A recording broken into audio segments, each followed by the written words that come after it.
Good morning, ladies. It is a rainy, wonderful thunderstorm going on outside in Montana this morning, and we needed that rain. I'm glad we've gotten it. Today we are back in Revelation 2 with a look at the second church in the list of 7 churches that Jesus wrote about in the book of Revelation. These churches are specific, real churches that existed in the 1st century and early 2nd century AD, and they're real people in real towns and cities in mostly in Turkey. And so as we look at these, we are going to see what Jesus had to say, not only to the people 2,000 years ago who were young Christians and Christians in this young church movement, but also what does that have to do with us today? Is there a message for us? And clearly there is, because Jesus says in the last church and in this one also, "He who has an ear, let him listen," what the Spirit says to the churches. So this message is intended for all who will listen. So let me go ahead and read the passage today. It's Revelation 2, verses 8 through 11. And and so to the angel of the church of Smyrna write, the words of the first and the last, who died and came to life. I know your tribulation and your poverty, but you are rich, and the slander of those who say they are Jews but are not, but are of the synagogue of Satan. Do not fear what you are about to suffer. Behold, the devil is about to throw some of you into prison, that you may be tested, and for 10 days you will have tribulation. Be faithful unto death, and I will give you the crown of life. He who has an ear, let him hear what the Spirit says to the churches. The one who conquers will not be hurt by the second death. Okay, so here we have a church that is in Smyrna. Now, this is only 35 miles, give or take, from the last church we talked about last week, which is the church at Ephesus. But unique from Ephesus in several ways. Now, first of all, let me just talk about Smyrna today. Today, Smyrna is a thriving city, but it's no longer known as Smyrna.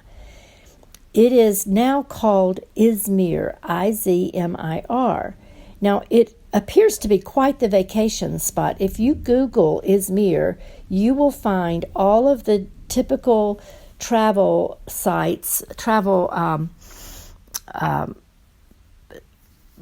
websites that will give you all the information that you need to know before going to visit this city called Izmir. And according to the pictures that are posted online, it's gorgeous. It is a place I would like to go. Unbelievable beauty. It's very one of those tropical kind of palm trees and on the water, so much sparkling beauty about that place. And interestingly enough, as you delve into to the history of this town that's now called Izmir, but was once called Smyrna, it's a very, very old city. This city is ancient. Like Damascus, it has been continuously occupied and populated for thousands of years. So a very, very interesting place that Jesus is sending a letter to a small group of people who had become Christians. The church was probably started by Paul. We know that John, the Apostle John, had also helped support that church in various ways. One of the ways was by sending a very, very important and well-known pastor to that church named Polycarp. And so it's a city that is just very, very much alive today, as opposed to Ephesus that we talked about last week, that is no longer alive, only as a tourist attraction for the ruins that are there. No one occupies it. It's not a city that houses people. Now, I wanted to also mention before we talk about what was going on with Christianity 2,000 years ago in Smyrna, I want to mention that Christianity is still practiced there. For sure, Islam is the major religion, but the estimates are that there are about 300,000 Christians in a city of a couple million people. So it's a minority, but it's definitely alive.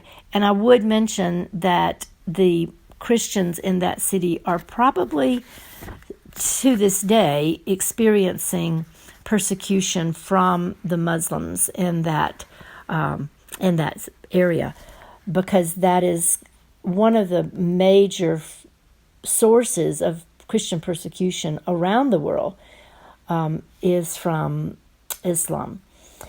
So, in the days, though, when John was taking dictation from Jesus for this letter, Smyrna was a very proud, very wealthy, and very beautiful place to live. It was overwhelmingly pagan from the earliest days, but by the 1st century A.D., the religion was Rome, the Roman Empire, the worship of the emperors.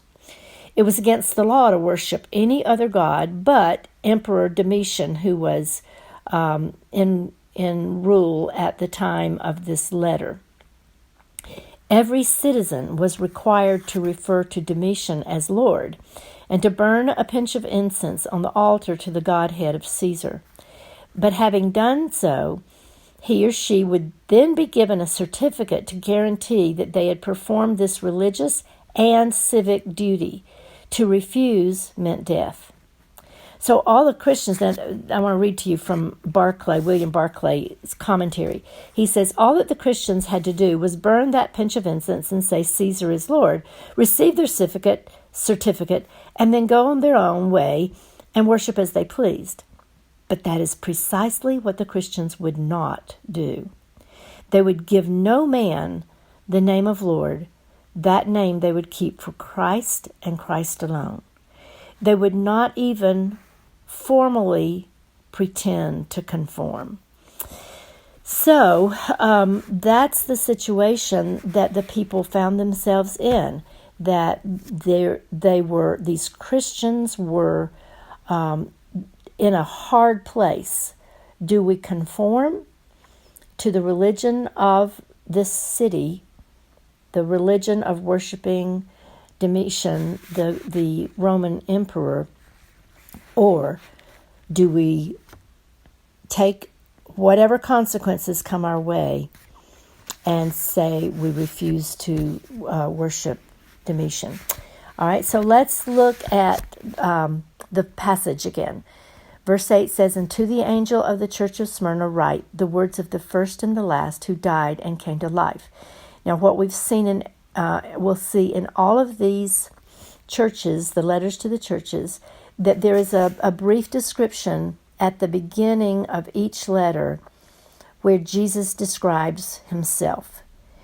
In this case, he's saying, these are the words of the first and the last. In other words, he's speaking of himself, and he says that I am the first and the last. I died and came to life. Now, in that same idea of being the first and the last was mentioned in chapter 1, when Jesus said, I am the Alpha and the Omega, the beginning and the end. And so here we see that same idea of Jesus being everything. He's the first, he's the last, he's everything in between. There's nothing that is not impacted by Jesus. And he also states that he is the one who died and came to life. What an amazing thing for us to understand and realize is that Jesus came back to life after being killed on the cross, that we would not have Christianity. There would be no salvation had he not risen from the dead. Paul himself said If Christ had not risen from the dead, we as Christians would be most pitiable. We would be a laughing stock because everything hinges on the resurrection. Going on in verse 9, Jesus says, I know your tribulation and your poverty, but you are rich. Now let's talk about Jesus saying, I know. Being told by Jesus that he knows, well, it might be enough to make me nervous if I'm trying to hide something from him. But for these Christians, hearing Jesus say, I know, would have made them weep with a strong sense of relief. He knows. What does Jesus know about these precious believers?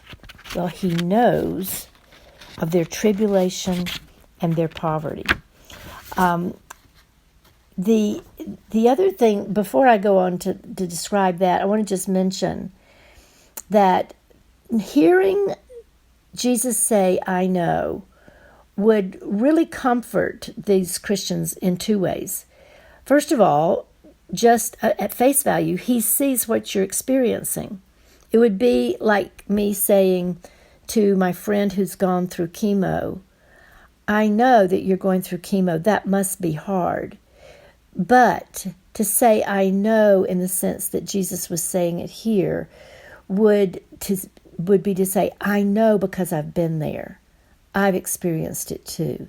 So these Christians are hearing Jesus say, I know about your tribulation and your poverty, but not just because I know everything. I know it in the sense of experiencing it. I have experienced tribulation.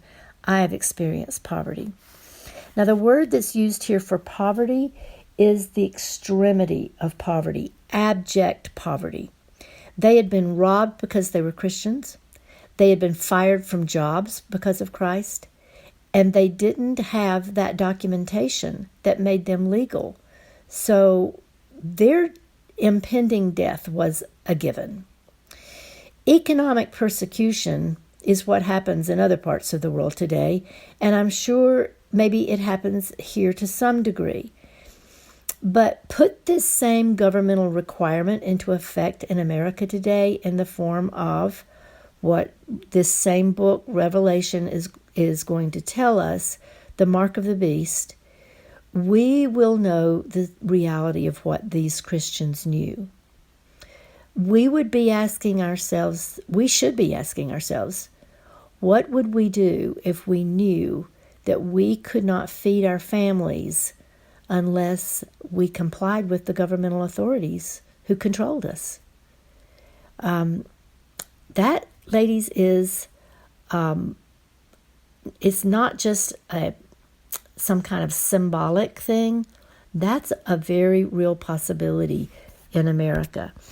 And I think it's only fair to tell you that Revelation 19, 20, and 21 tells us that those who take the mark have been deceived by Satan, and they will suffer for it. We read in Hebrews 10:34 that those early Christians joyfully accepted the plundering of their goods. In other words, they were okay. And I'm sure this passage in Hebrews applies to the Christians in Smyrna, that they were okay. They joyfully accepted the plundering of their goods, their property.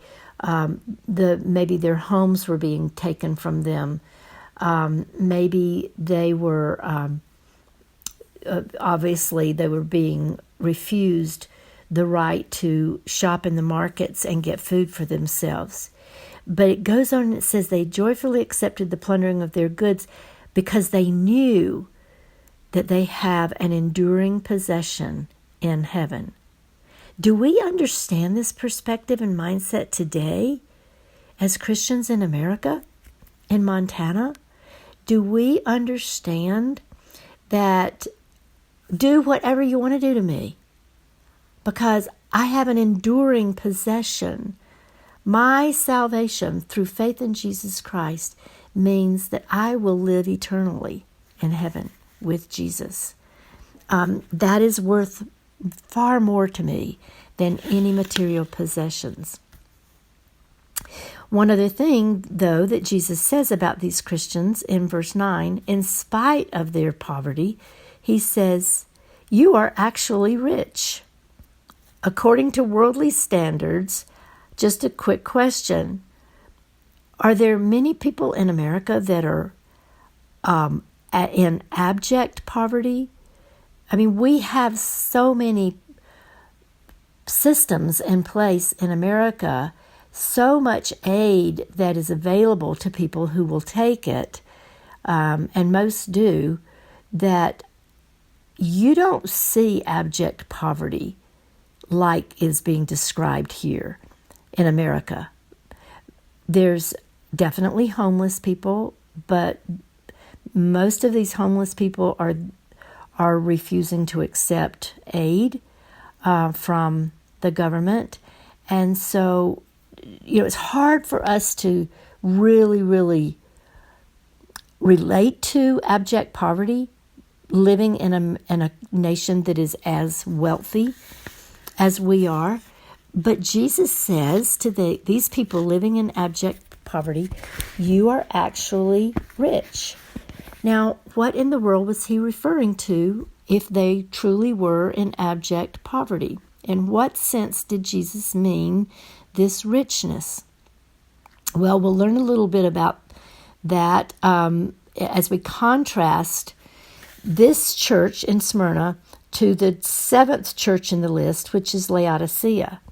That was a church that thought they were rich, but Jesus said, you're actually poor.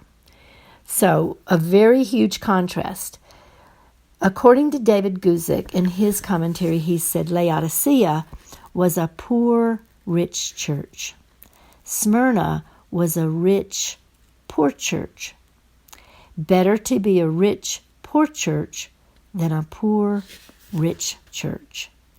The contrast between material poverty and spiritual riches of the Christians in Smyrna reminds us that there's nothing inherently spiritual about being rich. And then on the other hand, there's nothing inherently spiritual about poverty. But we do know that material riches can be an obstacle to the kingdom of God, an obstacle that some do not overcome. There's nothing wrong with having money. The trouble is when money has us. Often, material riches are acquired and maintained at the expense of true spiritual riches. A story is told of the glory days of the Renaissance papacy, when a man walked with the Pope and marveled at the splendors and riches of the Vatican. The Pope told him, "We no longer have to say what Peter said to the lame man, 'Silver and gold have I none.'" His companion thoughtfully replied, "But neither can you say, 'Rise up and walk.'" So you see, the church at Smyrna was a rich church because they knew Jesus. Their faith was strong and rich, and their confidence was in that eternal possession, that enduring possession waiting for them in heaven, that inheritance that is more glorious than any amount of riches. The church at Smyrna also, I mentioned Polycarp earlier, but he had been one of the pastors of that church, and so they were rich in leadership in that church. Polycarp, by the way, was martyred for his faith in Smyrna in AD 155. So I ask you, ladies, what is your most valuable asset? Where do your riches lie? Well, there's nothing that will make you spiritually wealthy but your faith. The faith that led you to accept Jesus' offer of salvation and your faith to walk in step with him day by day.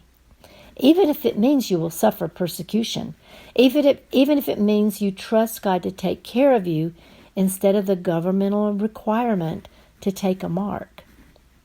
But I have to say, it's not enough to say you prayed that prayer to be saved. According to Jesus, only those who persevere to the end will be saved. Persevering in the face of persecution is evidence that your prayer for Jesus to save you was genuine. That when you asked him to save you, you also made him your Lord. You surrendered control of your everyday walking around life to him. He says it in Matthew 10:22. You'll be hated by everyone because of me, but the one who stands firm to the end will be saved. What he's saying there is that if you are truly his child, if you are living a life that shows to the world that you belong to Jesus, you will be hated by the world. Okay? And in that hatred, you will be persecuted for his cause, for his name's sake. And if a person isn't genuinely a true follower of Jesus Christ, they got nothing to worry about. Even if you go to church, you got nothing to worry about, because the world doesn't see anything about you that really marks you as genuinely a Christian. Now, moving on, the rest of verse 9 tells us something very interesting about some Jews during the first century of the Christian church. We know that in the first century, actually the first dozen years or so, most of the people that were coming to Jesus Christ for salvation were Jews. But that all changed when Paul came on the scene and began to preach the gospel to the Gentiles. And at that point, more Gentiles became Christians than Jews. And Jews began to really reject Jesus Christ as the Messiah in a very big way at that point. So ethnically, these people that are being referred to in verse 9, they're Jews.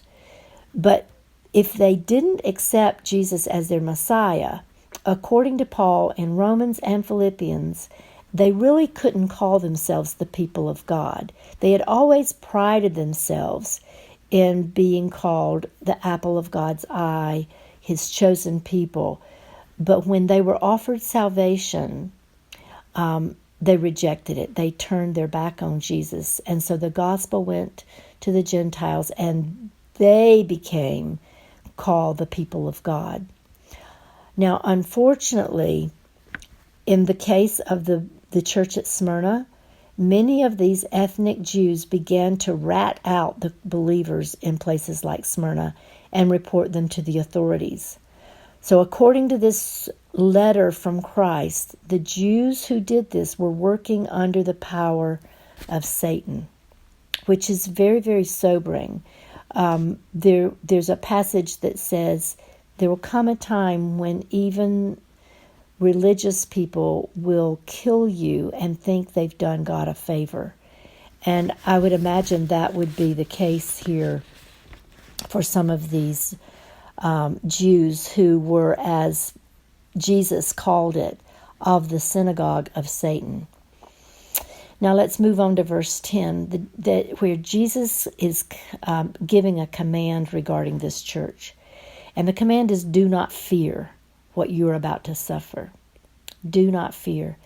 You know, fear, this is something that's been talked about an awful lot in the last 14 months. What are some things that you have feared in the last 14 months? Well, we fear dying. There's been such an emphasis on the potential threat of this virus that many people lived in fear that was irrational fear.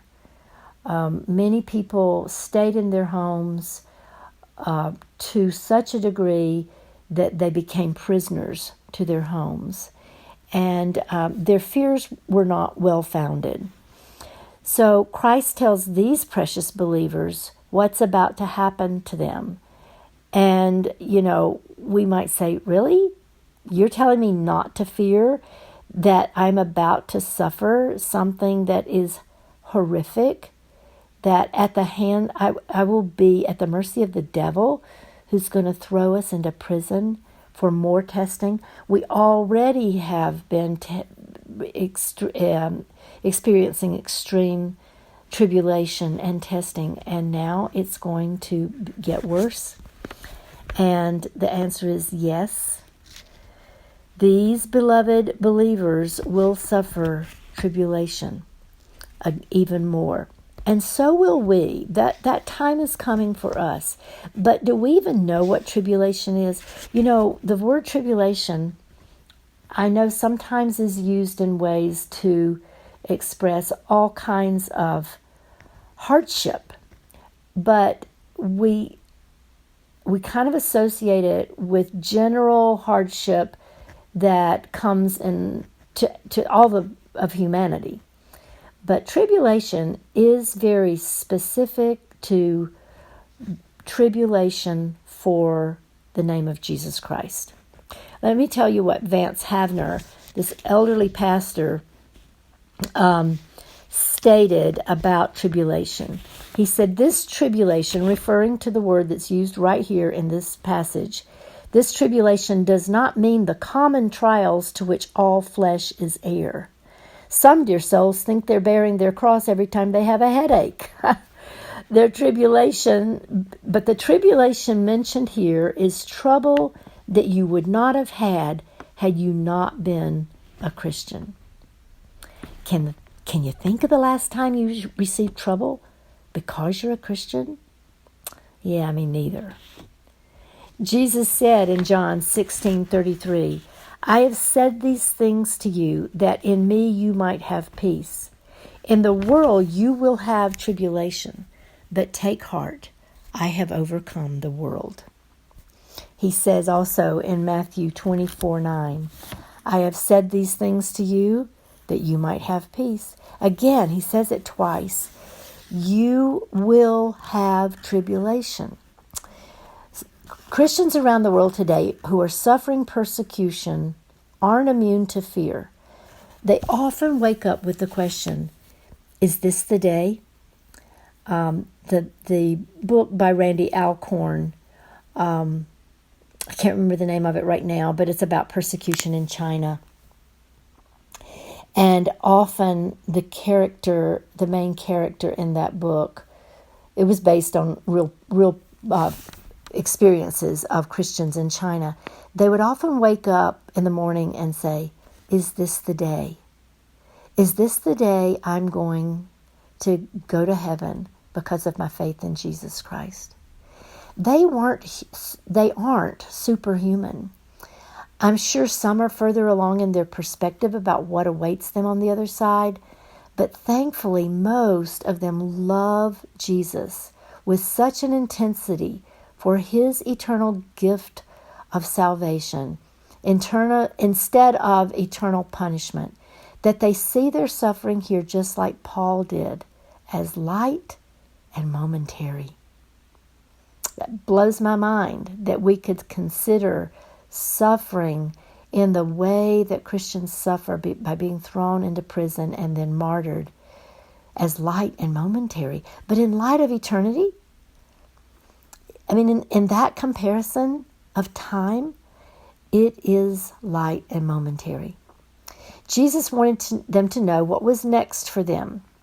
He didn't want them to grow complacent or lethargic, but to stand strong in their faith and confidence in Him for what was about to happen. So He told them that the devil is about to put you into prison for 10 days.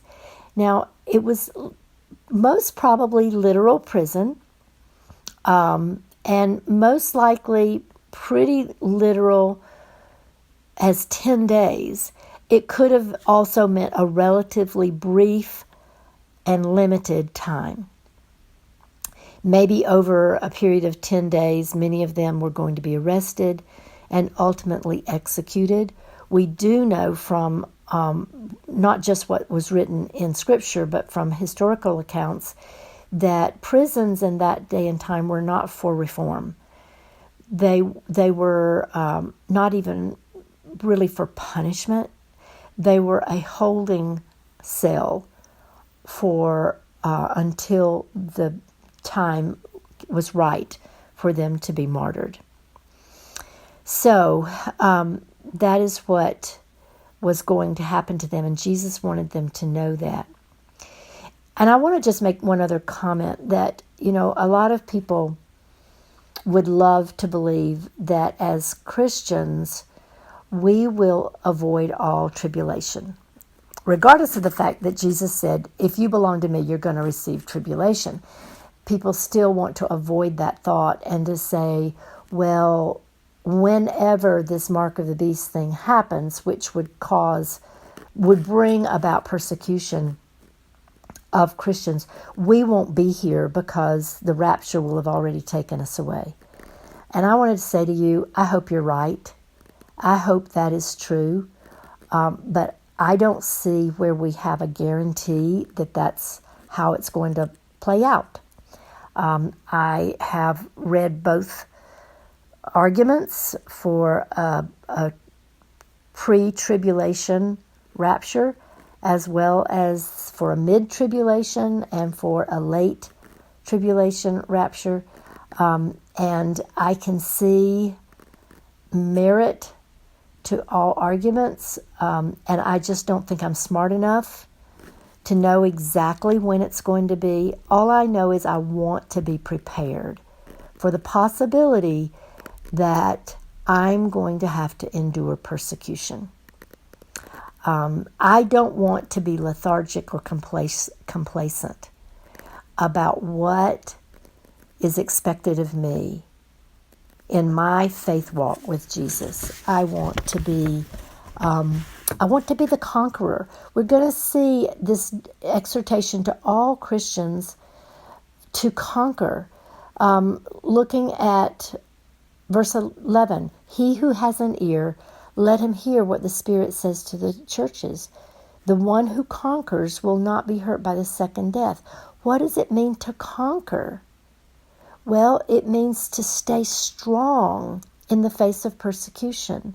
It means to not cave to the pressure to renounce my faith in Jesus Christ. And I am not going to make light of that pressure, because the pressure, especially I think of young families. I've got, 4 kids myself, and 3 of them have young families. The pressure to receive the mark of the beast in order to be able to buy food for their family is going to be intense. It's going to be heart-wrenching, gut-wrenching pressure to say no to the mark of the beast, and to know that in saying yes to Jesus and no to the mark of the beast, I'm probably condemning my family to starvation. But if I refuse the mark of the beast, I'll also be condemning myself and likely my family to martyrdom. Either way, it's not a good picture. And so I want to conquer because I don't want to be hurt by the second death. What is the second death? Well, it's referring to what I mentioned earlier in Revelation 19, but it's also in Revelation 20 and 21. What will happen to those who refused the mark? What is their reward? How are they going to be considered conquerors for refusing that mark? We see in Revelation 20, verse 4, these words from Jesus. The rest of the dead did not come to life until the 1,000 years were ended. This is the first resurrection. Blessed and holy is the one who shares in the first resurrection. Over such, the second death has no power. Okay, remember, that's what we're talking about here in this verse 11 in Revelation 2. The one who conquers will not be hurt by the second death. Okay, so back in Revelation 20, over such, the person who refused the mark of the beast, the second death has no power, but they will be priests of God and of Christ, and they will reign with him for 1,000 years. Again in chapter 21 of Revelation, verses 5 through 8. And he who was seated on the throne said, "Behold, I am making all things new." He said, "Write this down, for these words are trustworthy and true." And he said to me, "It is done. I am the Alpha and the Omega, the beginning and the end. To the thirsty I will give the water from the spring of life without payment. The one who conquers will have this heritage." Remember, the one who conquers is the one who didn't take the mark. "I will be their God, and they will be my children. But as for the cowardly, the faithless, the detestable, murderers, the sexually immoral, sorcerers, idolaters, and all liars, their portion will be in the lake that burns with fire and sulfur, which is the second death." So, ladies, the second death is avoidable. The second death is reserved for those who have completely rejected Jesus Christ. And so we want to be faithful. We want to be found faithful. We want to be conquerors. We want to receive as a reward the crown of life, which is our eternal life in heaven with Jesus forever. So I guess my closing question is, how precious is Jesus to you? How valuable is your salvation? Is he so precious that you love him more than life itself?